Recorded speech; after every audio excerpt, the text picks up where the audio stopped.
कथेचं नाव आहे डेंजरस इश्क भाग 24. आरवीचा न्याय, सुकूनचा क्रूरपणा आणि आरवीचा रुद्र अवतार, वरूणचा अंत आणि आरवीचा रक्तरंजित सूड, हे सर्व आपण या भागात पाहणार आहोत. आरवीने करणची गचांडी पुन्हा एकदा घट्ट पकडली आणि त्याच्या चेहऱ्यावर एक जोरदार ठोसा मारत तो गरजला, फक्त इतकं सांग की वरून कुठे आहे. करण वेदनेने विव्हळला, पण आरवीचा पुढचा वार पडण्याआधीच तो भीतीने ओरडला, सांगतो, तो सध्या माझ्या फ्लॅटवर आहे. ब्लॅक मूनला सोडल्यानंतर तो तिथेच लपलाय. मला खरंच माहीत नाहीये तो माझ्याकडे का आला, पण तू तिथे गेलास तर तो तुला नक्कीच सापडेल. करणचं बोलणं ऐकून आरवीच्या चेहऱ्यावर एक क्रूर हास्य उमटलं. त्याने करणला झटकन दूर ढकललं आणि म्हणाला, जर या सगळ्यात तुझा हात असेल ना करण, तर तुला मी अशी मरण यातना देईन की तू मरूही शकणार नाहीस आणि जगूही शकणार नाहीस. असं म्हणून आरवी तडक तिथून बाहेर निघून पडला. जुनून फक्त त्याच्याकडे बघतच राहिली. आरवीसाठी या क्षणी लग्नापेक्षा जास्त महत्त्वाचं होतं ते जुनूनला न्याय मिळवून देणं. असा न्याय ज्याने गुन्हेगाराचा थरकाप उडेल. दुसरीकडे सुकून जुनून जवळ आली आणि मत्सराने म्हणाली, काय झालं, अजून इथेच का उभी आहेस? जायचं होतं ना तुला? लग्न तर झाले, आता तुझं इथे काहीच काम नाही. हे ऐकून जुनूनच्या डोळ्यात पाणी आलं. ती म्हणाली, का केलंस असं सुकून? सुकून उपहासाने हसली आणि म्हणाली, अजूनही तुला समजलंच नाही का? मला आरवीशी लग्न करायचं होतं. मी तुला सांगितलं असतं तर तू किंवा आरवीने हे होऊ दिलं नसतं, म्हणून मी माझा रस्ता निवडला. बघ, आता मी आरवीची बायको झाली आणि तू त्याची साळी. असं म्हणून ती जोरात हसायला लागली. तिने आठवलं की जेव्हा ती जुनूनच्या खोलीत गेली होती तेव्हा कृष्णाही तिथे आली होती, पण आरवीने कृष्णाला आधीच वाटेतून बाजूला केलं होतं. सुकूनने कृष्णाला बेशुद्ध करण्याची तयारी केली होती, पण त्याची काही गरजच पडली नाही. समोर फक्त जुनून होती. सुकूनने एका रुमालावर गुंगीचं औषध लावून जुनूनच्या नाकावर धरलं आणि जुनून बेशुद्ध झाली. एवढं सिंपल काम होतं. तिने वेटरच्या मदतीने एका ट्रॉलीमध्ये लपवून जुनूनला मागच्या बाजूला एका खोलीत नेऊन बांधून ठेवलं होतं. तिथेच करणला जुनून सापडली आणि तो तिला घेऊन मंडपात आला, पण तोपर्यंत सुकून आणि आरवीचं लग्न झालं होतं.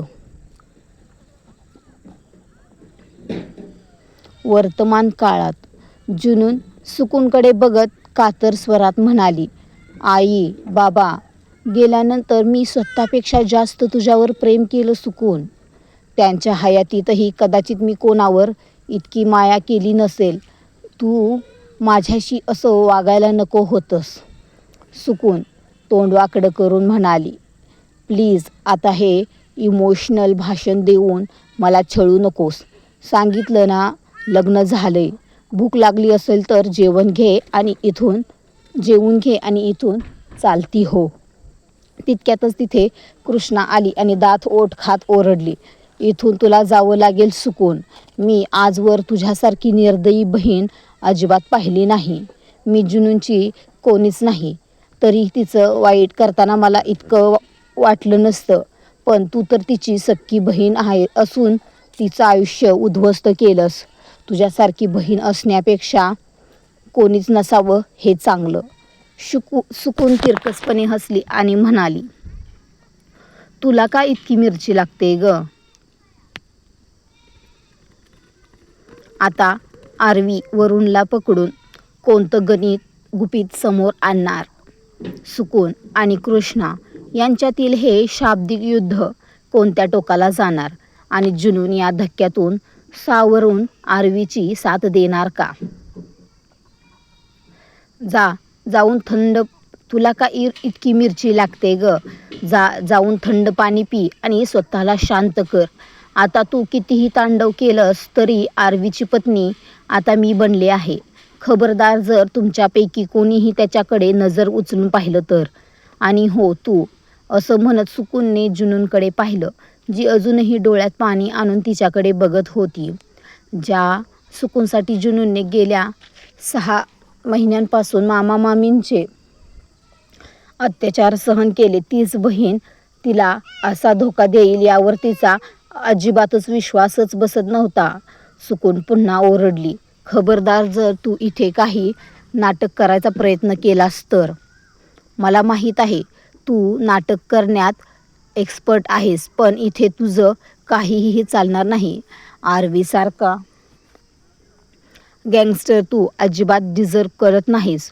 तू एखाद्या मिडल क्लास माणसाच्याच लायकीची आहेस. कारण तुझ्याकडे ना कसला क्लास आहे ना कसला स्टँडर्ड.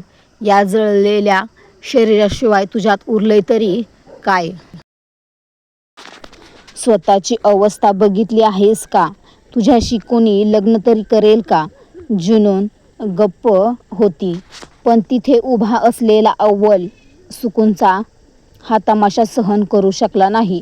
तो आरवीसोबत जाऊ शकला असता, पण जुनूनच्या संरक्षणासाठी तो इथेच थांबला होता. तो सुकूनला ठणकावून म्हणाला, माइंड युअर लँग्वेज. जर आरवी इथे असताना तर आतापर्यंत त्याने तुझी जीभ हातात दिली असती. जुनूनशी बोलायचं असेल तर सभ्यपणे बोल. नाहीतर बदतमीजीचं उत्तर कसं द्यायचं हे मला चांगलंच ठाऊक आहे. सुकून संतापाने थरथरत म्हणाली, आणि तू कोण मला वॉर्निंग देणारा? आरवीचा नोकर आहेस ना, तर नोकराच्या अवकातीतच राहा. जर त्याला जुनूनची इतकीच काळजी असती ना, तर तो तिला सावरण्यासाठी इथे थांबला असता. त्या वरूणच्या मागे धावला नसता. कोण आहे तो ब्लडी वरून? सुकूनचं हे बोलणं ऐकून जुनूनही विचारातच पडली. तिला खरंच वरून कोण आहे आणि आरवी त्याच्या मागे का गेलाय हे माहीतच नव्हतं. अव्वल ओरडला, जेव्हा तुला काहीच माहीत नाही आहे तेव्हा बडबड करू नकोस आणि असं समजू नकोस की जुनून तुझे टोमणे सहन करते. तसा मीही करेन. माझ्यासमोर विचार करून बोलायचं. दुसरीकडे आरवी या क्षणी करणच्या अपार्टमेंटच्या बाहेर पोचला होता. त्याच्यात आता डोरबेल वाजवण्याइतकाही संयम उरला नव्हता. त्याने एका लाथेत दरवाजा तोडला आणि आत प्रवेश केला. आत पूर्णपणे अंधार होता. तो रागाने ओरडला, वरून बाहेर ये. त्याच्या ओरडण्यानेही तिथे काहीच हालचाल झाली नाही. आरवीने तातडीने तिथले दिवे चालू केले, पण हॉलमध्ये कोणीच नव्हतं. तो रागाने दात ओठ खात आतल्या खोल्यांच्या दिशेने धावला. त्याच्या डोळ्यात आता फक्त सुडाची आग होती आणि वरूणचा अंत जवळ आला होता. वरून खरोखर तिथे लपला आहे का? आरवीच्या गैरहजेरीत सुकून जुनूनवर अजून कोणता हल्ला करणार आणि अव्वल जुनूनला या परिस्थितीतून कसं बाहेर काढणार? तर चला पाहूया. आरवीने करणच्या फ्लॅटमधील तिन्ही खोल्या तपासून पाहिल्या, पण वरून तिथे कुठेच नव्हता. आरवी संतापाने थरथरत होता. तुला काय वाटतं वरून? तू माझ्यापासून पळू शकशील? आजवर तू जिवंत होतास कारण मला तुझ्याबद्दल माहीत नव्हतं. आता तू जगाच्या पाठीवर कुठेही गेलास तरी तुला शोधून पुन्हा जमिनीत गाडल्याशिवाय मी आरवी नाव लावणार नाही. तो रागाने बाहेर पडणार इतक्यात त्याला पाण्याचा टँक चालल्याचा आवाज आला. त्याचं लक्ष बाथरूमकडे गेलं, ज्याचा दरवाजा थोडा उघडा होता. आरवीने जोरात लाथ मारून दरवाजा उघडला आणि समोरचे दृश्य पाहून तो थक्क झाला. वरून बाथटबमध्ये पूर्णपणे बुडालेला होता. आरवीने रागाने त्याची गचांडी धरून त्याला बाहेर खेचलं आणि एक जोरदार ठुसा त्याच्या चेहऱ्यावर लगावला. पण दुसऱ्या क्षणी आरवीचे डोळे विस्फारले. वरून आता वरून राहिला नव्हता, तो एक प्रेत बनला होता. आरवीने त्याची नाडी तपासली, पण त्याचे श्वास कधीच थांबले होते. वरूनचा मृत्यू पाहूनही आरवीचा राग शांत झाला नाही. त्याला समजलं होतं की आत्महत्येचं प्रकरण अजिबातच नाही. जुनूनच्या त्या भीषण गुन्ह्यात जे लोक वरुणसोबत सामील होते त्यांना समजलं होतं की आरवी आता वरुणपर्यंत पोहोचला आहे, म्हणून त्यांनीच हा पुरावाच नष्ट केला होता. आरवीने संतापाच्या भरात भिंतीवर इतके जोरात ठोसे मारले की त्याचे हात रक्ताने माखले होते, पण त्याला कशाचीच शुद्ध नव्हती. तुम्ही जे कोणी असाल, आता तुमच्या मानेवर हात ठेवून तुम्हाला बिळातून बाहेर काढीन. माझ्या जानमचा हा न्याय आता तुमची पूर्ण तबाही असेल. तुम्ही फक्त तिलाच नाही तर आता मला डिवचलं आहे, याची शिक्षा खूप भयानक असेल. असं म्हणत त्याने गज्जूला फोन लावला. वरुणचं प्रेत आपल्या अड्ड्यावर घेऊन चल. जिवंतपणी याचा हिशोब चुकता करता आला नाही, पण याच्या प्रेताची जी अवस्था मी करेन ती बघण्यालायकच असेल. आरवी गाडीत बसला आणि पुन्हा रिसॉर्टच्या दिशेने निघाला. त्याच्या डोळ्यासमोर जुनूनचा तो रडवेला चेहरा फिरत होता. दुसरीकडे रिसॉर्टमध्ये कृष्णा सुकूनकडे बघत उपहासाने म्हणाली, तुला काय वाटतं? तू जुनूनला इथून बाहेर काढलंस की सगळं संपलं? आरवी तिच्यासाठी किती वेडा आहे हे तुला अजून माहिती नाहीये. तू तिला फक्त या घरातून नाही तर जगातून बाहेर काढलास तरी तो तिचाच राहील. सुकून संतापाने थरथरत होती. तिला ठाऊक होतं की आरवी परत येण्याआधी तिला जुनूनला इथून हलवावं लागेल. अव्वलने सर्व पाहुण्यांना आणि मीडियाला तिथून पाठवून दिलं होतं, पण अजूनही अव्वलचे 2 माणसं तिथे पाळत ठेवून होते. जुनून अजूनही तिथेच उभी होती. तिला आपल्या आयुष्यात आलेल्या त्या वादळाचा अंदाजच येत नव्हता. एका बाजूला सख्या बहिणीचा विश्वासघात आणि दुसऱ्या बाजूला रक्ताने माखलेलं आरवीचं ते प्रेम. अशा कोंडीत ती अडकली होती. आता आरवी रिसॉर्टवर आल्यावर सुकूनवर कोणता कहर करणार? वरुणचा खरा मास्टर माइंड नक्की कोण आहे? आणि जुनून स्वतःला वाचवण्यासाठी काय पाऊल उचलणार? आरवीचा रुद्र अवतार आणि रक्ताळलेला सूड. रिसॉर्टमध्ये मानवीजी आणि अजीजी अजूनही याच विचारात होते की कसं या दोघींना आरवीच्या आयुष्यातून बाहेर काढून तिथे कृष्णाला फिट करायचं. तितक्यातच सुकूनने जुनूनचा हात झटकला आणि क्रूरपणे म्हणाली, तू अशी ऐकणार नाहीस. मोठी निर्लज्ज आहेस तू. तुझी निर्लज्जता तर मी तेव्हाच पाहिली होती जेव्हा इतकं सगळं होऊनही तू अजून जिवंत आहेस. तुझ्या जागी मी असते ना तर कधीच मेली असते. हे ऐकून जुनूनचं उरलं सुरलं धैर्यही खचलं. तिला विश्वासच बसत नव्हता की तिची लाडकी सख्खी बहीण हे बोलते, जिच्यावर तिनं एवढं प्रेम केलं. सुकून तिला ओढत रिसॉर्टच्या बाहेर घेऊन जाऊ लागली. कृष्णाने मगाशीच म्हटलेलं की आरवी परत आला तर सुकूनला जगातून बाहेर काढेल, या भीतीने आणि मत्सराने सुकून अजूनच पेटून उठली होती. तिने जुनूनचा हात इतक्या जोरात पिरगळला होता की जुनून वेदनेने विवळत होती. मानवीजी, अजयजी आणि कृष्णाही त्यांच्या मागे होते. अव्वल त्यांना थांबवण्याचा खूप प्रयत्न करत होता, पण आरवीच्या परवानगीशिवाय तो जास्त काही करू शकत नव्हता. अचानक सुकूनचे पाय थबकले. समोर आरवी खिशात हात घालून उभा होता आणि त्याच्या डोळ्यातून जणू मृत्यूच बरसत होता. जुनूनचे रडून सुजलेले डोळे आरवीला नीट पाहूही शकत नव्हते. अव्वल धावत आरवीजवळ आला आणि म्हणाला, आरवी, मी हिला थांबवण्याचा खूप प्रयत्न केला पण. अव्वलचं वाक्य पूर्ण व्हायच्या आतच आरवीने एक सणसणीत कानशिला त्याच्या गालावर बसला. आरवीने आजवर कधीच अव्वलवर एकदाही हात उचलला नव्हता. हे पाहून तिथे उभे असलेले सगळेच हादरले. जुनूनने तर धसकाच घेऊन आपल्या ओठांवर हात ठेवला.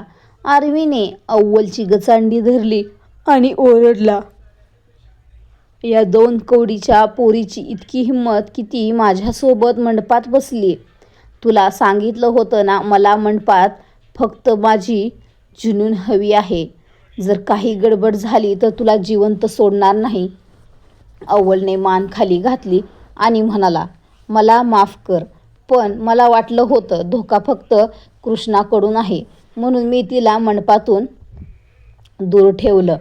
आरवी अजूनच जोरात गरजला, मग या सुकूनला का दूर ठेवलं नाहीस? तिची हिंमतच कशी झाली माझ्याशी लग्न करायची? जुनूनला माझ्यापासून दूर ठेवण्याची तिची लायकी तरी आहे का? अव्वलकडे मात्र याचं काहीच उत्तर नव्हतं. पण आरवीचा हा राग केवळ लग्नामुळे नव्हता, तर त्यामागे काहीतरी भयंकर होतं. आरवीने सुकूनकडे एक क्रूर नजर टाकली आणि डेव्हिल स्माईल देत म्हणाला, शिक्षा तर नक्कीच मिळणार, पण त्याला नाही ज्याने मूर्खपणा केला, तर तिला जिने जास्त चालाकी करण्याचा प्रयत्न केला. आरवीचा आवाज आता बर्फासारखा थंड झाला होता.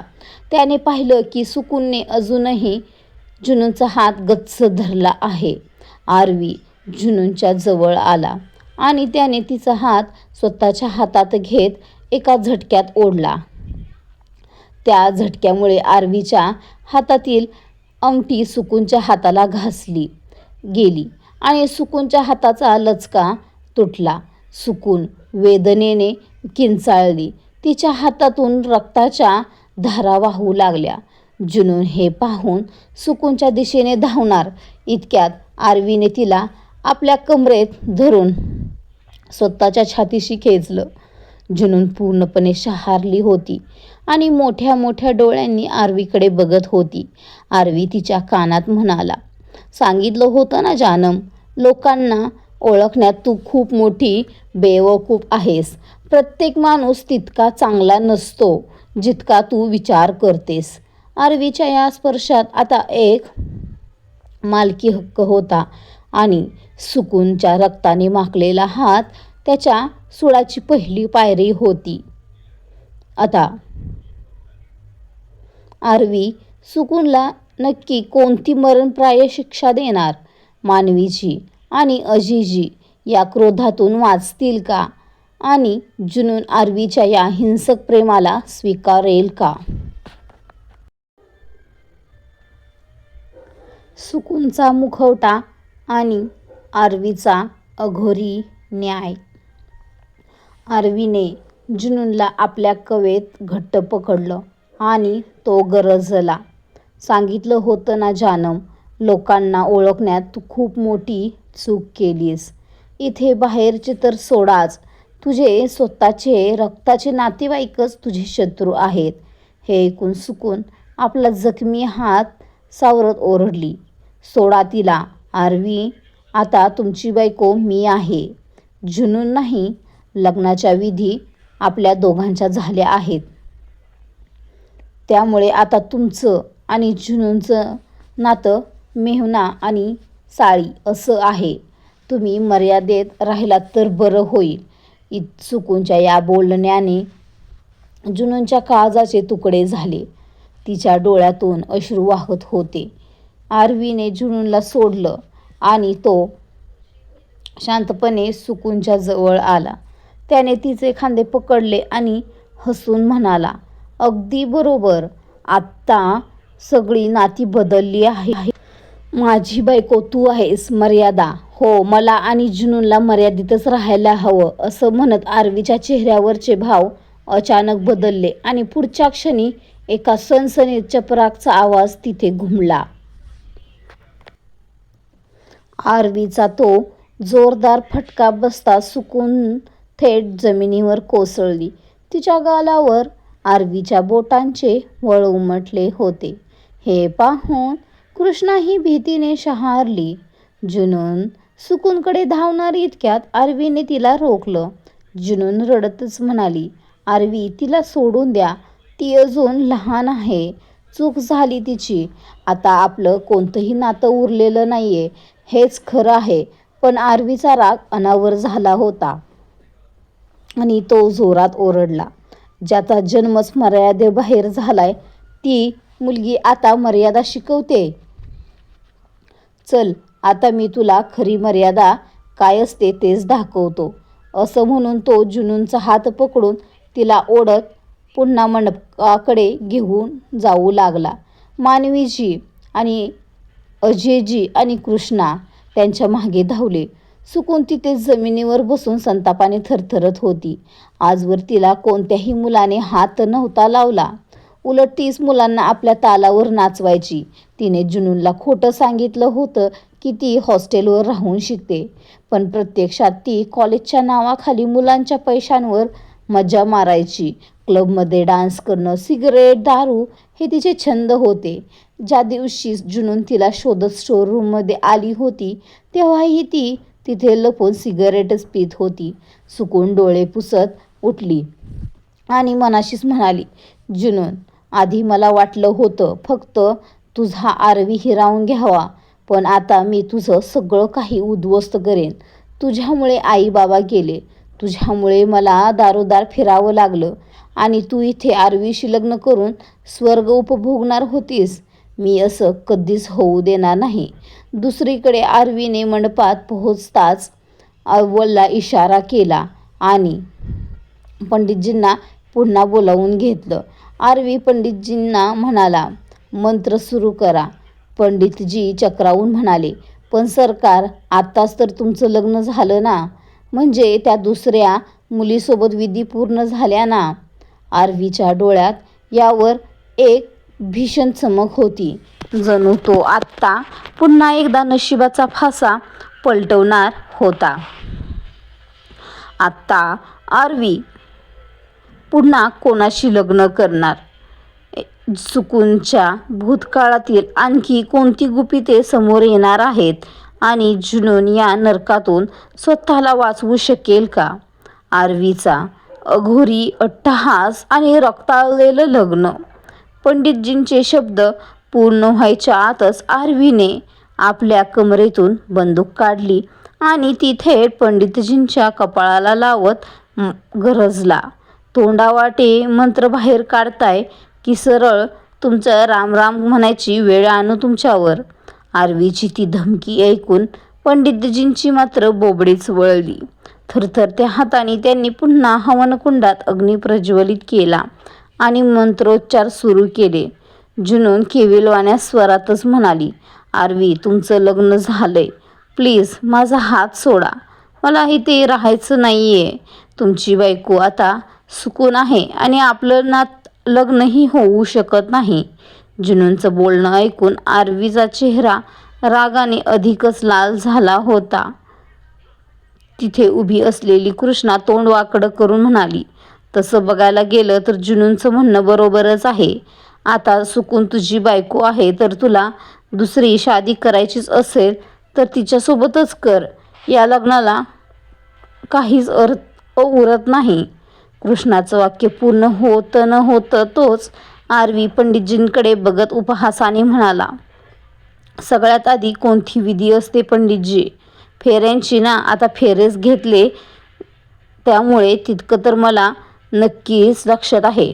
असं म्हणून त्याने कृष्णाकडे एक जळजळीत कटाक्ष टाकला आणि सक्तीने जुनूनसोबत फेरे घेण्यास सुरुवात केली. जुनून पूर्णपणे हादरली होती. ती मागे पाऊल टाकायचा प्रयत्न करत होती, पण आरवीने तिचा हात असा काही जखडला होता की ती सुटू शकत नव्हती. सुकूनही तोवर तिथे पोहोचली होती आणि जळजळीत नजरेने जुनूनला बघत होती. जुनून ओरडत होती, सोडा मला मिस्टर गँगस्टर. हे चुकीचं आहे. तुम्ही असं करू शकत नाही. आपलं लग्न होऊ शकत नाही असं मी वारंवार सांगते ना तुम्हाला. पण आरवीवर कशाचाच परिणाम होत नव्हता. तो जुनूनला ओढत तिच्यासोबत 7 फेरे घेत होता आणि त्याचे डोळे संतापाने थरथरणाऱ्या सुकूनच्या चेहऱ्यावर खिळले होते. रिसॉर्टमध्ये सुकूनचा संताप अनावर झाला होता. जुनूनने नकार देऊनही आरवी तिच्यासोबत फेरे घेत होता. हे पाहून सुकूनला वाटत होतं की जुनून मुद्दाम हे नाटक करते, पण जुनून खरोखरच हे लग्न मानत नव्हती, कारण तिच्या नजरेत सुकून आणि आरवीचं लग्न कायदेशीर झालं होतं. फेरे संपल्यावर आरवी जुनूनला घेऊन खाली बसला.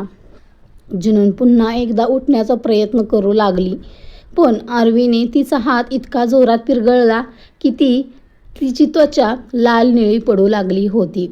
आरवी या क्षणी अत्यंत आक्रमक आणि हिंसक झाला होता. त्याला कोणत्याही परिस्थितीत हे लग्न पूर्णच करायचं होतं.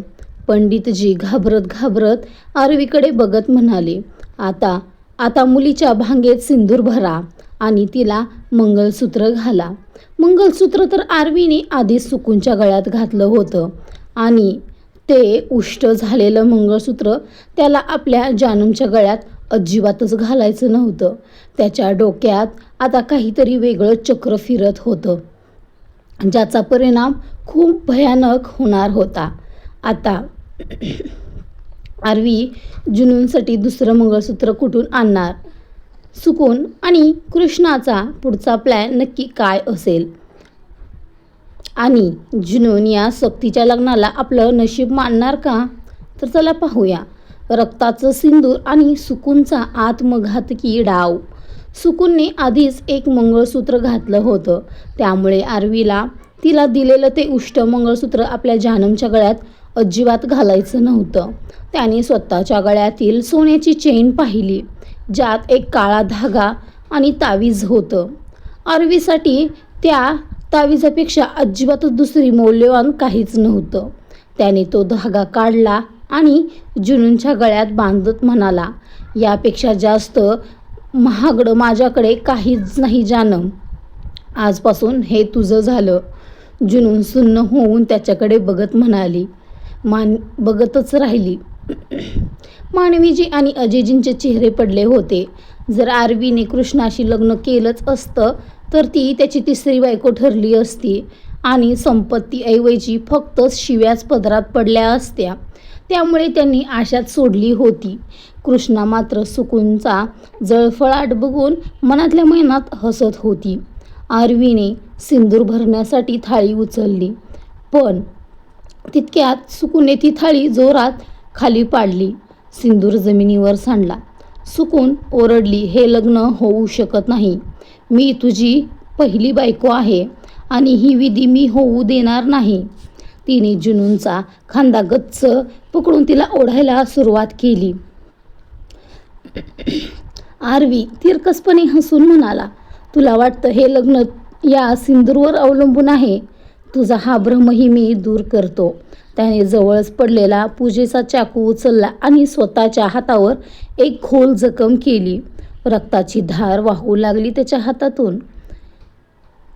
जुनून घाबरून ओरडली, हे काय केलं मिस्टर गँगस्टर? का करता हे सगळं? ती काही बोलण्याआधीच आरवीने आपला रक्ताळलेला हात तिच्या कपाळावर ठेवला आणि तिची भांग रक्ताने भरून काढली. सुकून हे बघून मात्र थक्क झाली होती. आरवी गरजला, आणखी काही शंका असेल तर सांग, तीही दूर करतो. पंडितजींनी लग्न संपन्न झालं असं ओरडून सांगितलं आणि आपला जीव वाचवण्यासाठी तिथून पळ काढला. सुकून संतापाने थरथरत म्हणाली, रक्ताने भांग भरली म्हणून हे लग्न कायदेशीर ठरत नाही. मी तुझी पहिली पत्नी आहे आणि दुसरं लग्न अवैध आहे. आरवी तिचा हात झटकून म्हणाला, आरवी जिथे असतो तिथे कायद्याला अर्थ नसतो. जगासाठी तू काहीही असलीस तरी राम ओहराची पत्नी फक्त जुनून ओहराच असेल. जुनून रडत सुकूनला म्हणाली, तू अशी का वागतेस सुकून? तुला माहीत आहे ना मी मिस्टर गँगस्टरवर प्रेम करते. सुकून ओरडली, शट अप यू इडियट. प्रेम? स्वतःचा चेहरा आरशात पाहिलायस का तू? तू कोणाच्याच प्रेमाच्या लायकीची नाहीस. आरवी फक्त तुझ्या जाळ्यात अडकलाय आणि ज्या दिवशी हे जाळं तुटेल त्या दिवशी तो फक्त माझा असेल. असं म्हणून सुकून पुन्हा हवनकुंडाकडे धावली आणि तिने तोच रक्ताळलेला चाकू उचलला.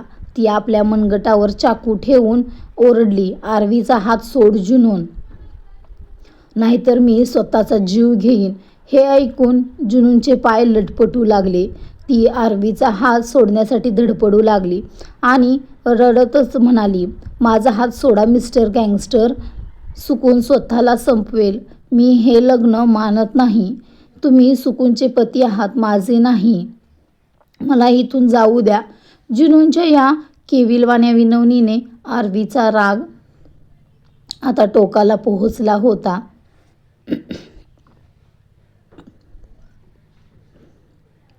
आता सुकून खरोखरच स्वतःचं मनगट कापणार का? आरवी या परिस्थितीत जुनूनला कसं सांभाळणार आणि या बहिणींमधील हा रक्तरंजित संघर्ष कोणत्या वळणावर थांबणार? रक्ताची शपथ आणि मृत्यूशी खेळ. मला इथे राहायचंच नाहीये. माझी हिंमतच मेली होती जेव्हा मी विचार केला की कदाचित माझ्या आयुष्यात सुख येऊ शकतं. पण नाही, माझ्या नशिबात सुख कधीच नसतं. आता माझा हात सोडा. जुनून आरवीपासून सुटण्यासाठी जीवाच्या आकांताने धडपडत होती. पण आरवीची पकड सुटतच नव्हती. तो सुकूनकडे बघत क्रूरपणे हसून म्हणाला, इमोशनल ब्लॅकमेल कर किंवा काहीही कर, मला घंटा फरक पडत नाही. तुला तुझं मनगट कापायचंय ना, तर खुशाल गळा कापून घे. पण हा राममोहरा तुला कधीच मिळणार नाही. आरवीचे हे शब्द ऐकून सुकूनच्या चेहऱ्यावर एक भयानक हसू उमटलं. ती म्हणाली, तुम्हाला वाटतं फक्त तुम्हीच जिद्दी आहात. अजून तुम्ही सुकूनची जिद्द पाहिली नाहीये. तुमचं वेड ही जुनून आहे, पण माझं वेड तर तुम्हीच आहात. बघूया या वेडात कोण जिंकतं ते. असं म्हणून तिने जुनूनकडे पाहिलं आणि जरबेत विचारलं, जुनून, तू या आरवीचा हात सोडतेस की नाही? जुनून पुन्हा एकदा हात सोडवण्यासाठी आरवीचा हात झटकण्याचा प्रयत्न करू लागली, पण ते अशक्य होतं. ती इतक्या जोरात स्वतःला खेचत होती की अचानकच तिची एक मोठी किंकाळी घुमली. सुकूनने खरोखरच स्वतःच्या मनगटावर चाकू चालवला होता. रक्ताची धार कारंजासारखी उडाली आणि सगळं अंगण रक्ताने माखलं गेलं. अजयजी आणि मानवीजींचे पाय लटपटू लागले. अव्वललाही वाटलं नव्हतं की सुकून स्वतःच्या जीवाशी असा खेळ करेल, पण सुकूनने आज ठरवलंच होतं की आरवी आणि जुनूनला वेगळं करूनच राहणार. सुकूनने मनगट कापताच जुनूनने एका झटक्यातच आरवीपासून स्वतःचा हात सोडवला. त्या झटक्यात तिच्या हातातील सर्व बांगड्या फुटल्या आणि तिचा हातही रक्ताळला. पण तिला स्वतःची पर्वा अजिबात नव्हती. ती धावत सुकूनकडे गेली, जी वेदनेने विवळत होती. तिने मनगट इतकं खोल कापलं होतं की ती जमिनीवर कोसळली. जुनूनने तिचं डोकं आपल्या मांडीवर घेतलं. सुकूनने तिला लांब ढकललं आणि रडतच म्हणाली, दूर हो माझ्यापासून. आधी तू आई बाबांना मारलंस आणि आता माझ्या मृत्यूलाही तू जबाबदार आहेस. खूप तिरस्कार करते मी तुझा, खूप. जुनून सुन्न झाली. ती सुकूनचा चेहरा हातात घेऊन रडतच म्हणाली, प्लीज असं नको बोलू. मी तुझ्यावर खूप प्रेम करते ग. आई बाबानंतर तर तूच माझी आहेस. तुला काही झालं तर मी स्वतःला कधीच माफ करू शकणार नाही. तुला आरवी हवाय ना? मी वचन देते, मी पुन्हा कधीच त्याच्यावर हक्क सांगणार नाही. मी तुमच्या आयुष्यातून खूप दूर निघून जाईन, पण प्लीज तू असं करू नकोस. सुकून वेदनेने तडफडत असतानाही हिंसक नजरेने म्हणाली, जर मी जिवंत राहावं असं तुला वाटत असेल तर असं काहीतरी कर की आरवीने स्वतः मला आपल्या कवेत उचलून न्यावं. तिचे डोळे रक्तासारखे लाल झाले होते. जुनूनने तातडीने आरवीकडे पाहिलं, पण आरवीला सुकूनच्या मरणाची अजिबातच फिकीर नव्हती. तो शांतपणे हा सर्व ड्रामा पाहत होता आणि तो म्हणाला, जानम, आता घरी जाऊया. मला हे नाटक बघण्यात अजिबात रस नाहीये. आरवीचं हे वागणं पाहून जुनूनचा संयम सुटला. ती धावतच आरवीजवळ गेली आणि एका झटक्यात त्याच्या कमरेला असलेली बंदूक खेचली. आरवी थक्क हो झाला. त्याने हात पुढे केला, पण क्षणातच जुनूनने ती बंदूक स्वतःच्या कपाळाला लावली.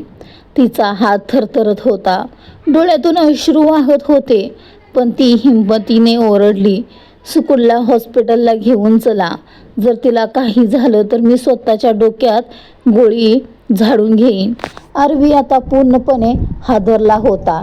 त्याच्या आयुष्यातील सर्वात मोठं वेळ जुनून आता मृत्यूच्या उंबरठ्यावर उभं होतं. आरवी आपल्या जिद्दीपुढे जुनूनचा जीव जाऊ देणार का? सुकूनचा हा जीव घेणा प्लॅन यशस्वी होणार का? आणि आता या तिघांच्या आयुष्यात असं कोणतं नवं वादळ येणार? पाहण्यासाठी आपल्या चॅनल सबस्क्राईब करा आणि बेल आयकॉन प्रेस करा. जास्तीत जास्त लाईक आणि शेअर करत राहा. भेटू लवकरच एका नवीन भागासह. तोपर्यंत बाय.